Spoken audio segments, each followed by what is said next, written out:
బాపట్ల జిల్లాలోని భట్టిప్రోలు, కొల్లూరు మండలాల్లోని లంక గ్రామాల్లోని ముంపు ప్రాంతాల్లో లోక్సభ ప్యానెల్ స్పీకర్, పార్లమెంట్ సభ్యులు తెన్నేటి కృష్ణప్రసాద్ పర్యటించారు. తుఫాను వల్ల జరిగిన నష్టాన్ని క్షేత్రస్థాయిలో పరిశీలించారు. వరద నీరు నిలిచిపోయిన ప్రాంతాలను, దెబ్బతిన్న పంటలను, కూలిపోయిన ఇళ్లను పరిశీలించి బాధితులతో మాట్లాడారు. వారికి ధైర్యం చెప్పి ప్రభుత్వం అండగా ఉంటుందని హామీ ఇచ్చారు. అనంతరం వేమూరు నియోజకవర్గం మోందా తుఫాను ప్రత్యేక అధికారి నాగిరెడ్డి, రేపల్లె ఆర్డీఓ రామలక్ష్మి, డివిజన్ స్థాయి అధికారులతో కొల్లూరు ఎంపీడీఓ కార్యాలయంలో సమీక్షా సమావేశం నిర్వహించారు. ఈ క్రమంలోనే తుఫాను నష్టం అంచనాలను త్వరగా సిద్ధం చేసి ప్రభుత్వానికి సమర్పించాలని సంబంధిత శాఖల అధికారులను ఆదేశించారు.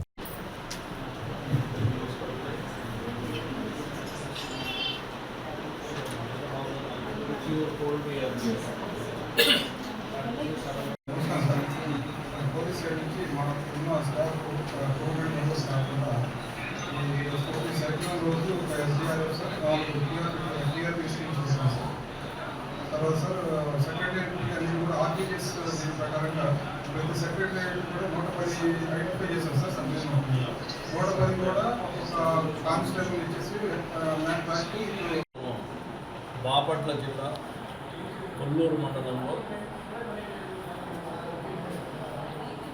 ఈ మధ్య జరిగిన సెప్టెంబర్ నెలలో మన ఫ్లడ్ సిట్యువేషన్ చూసాము.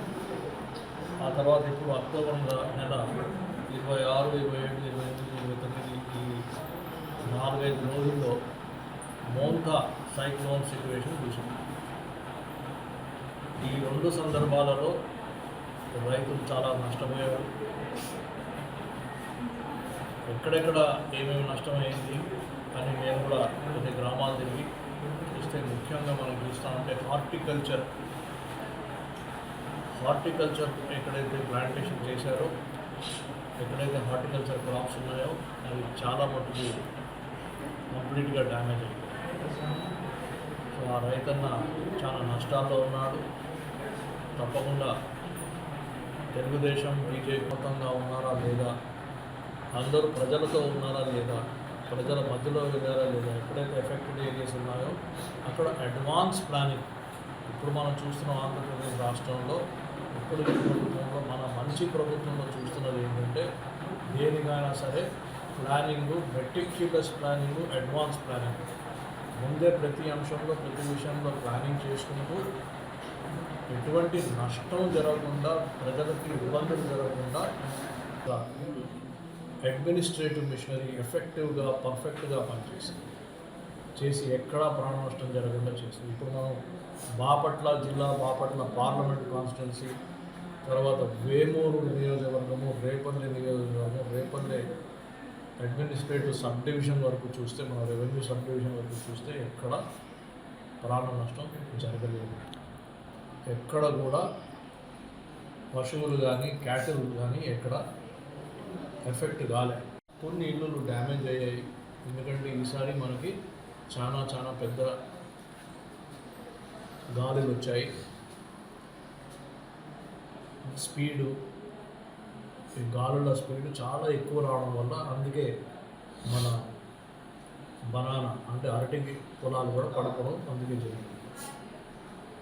అయితే వెంటనే ప్రభుత్వం కూడా ఆలస్యం చేయకుండా 29వ తారీఖు నాడే 2 జీవోలు తీశారు. GO number 114, GO number 115.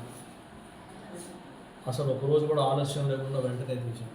కుటుంబానికి 3,000 రూపాయలు వెంటనే అందియాలని మన ప్రభుత్వము, ఆంధ్రప్రదేశ్ ప్రభుత్వం అందరు కలెక్టర్కి ఇన్స్ట్రక్షన్స్ ఇవ్వడం జరిగింది. GO number 114కి.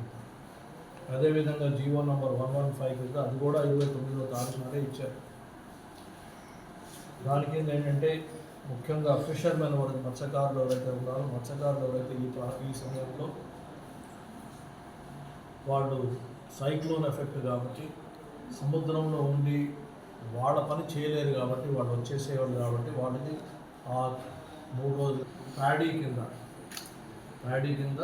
వరి కింద మనకి రేపల్లె అసెంబ్లీ సెగ్మెంట్లో 7,345.6 ఎకరాలు డ్యామేజ్ అయిందని ఇప్పుడు మనకు రిపోర్ట్స్ వస్తాయి. అదేవిధంగా వేమూరు అసెంబ్లీ సెగ్మెంట్లో 9,939 ఎకరాలు డ్యామేజ్ అయ్యాయని ఇప్పుడు మనకి రిపోర్ట్స్ వస్తాయి. ఈ విధంగా ఇంకా ఎన్యుమరేషన్ జరుగుతూ ఉంది.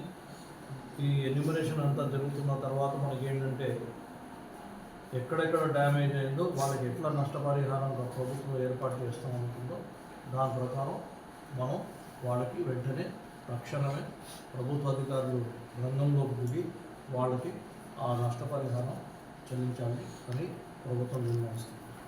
ఇప్పుడు చూస్తే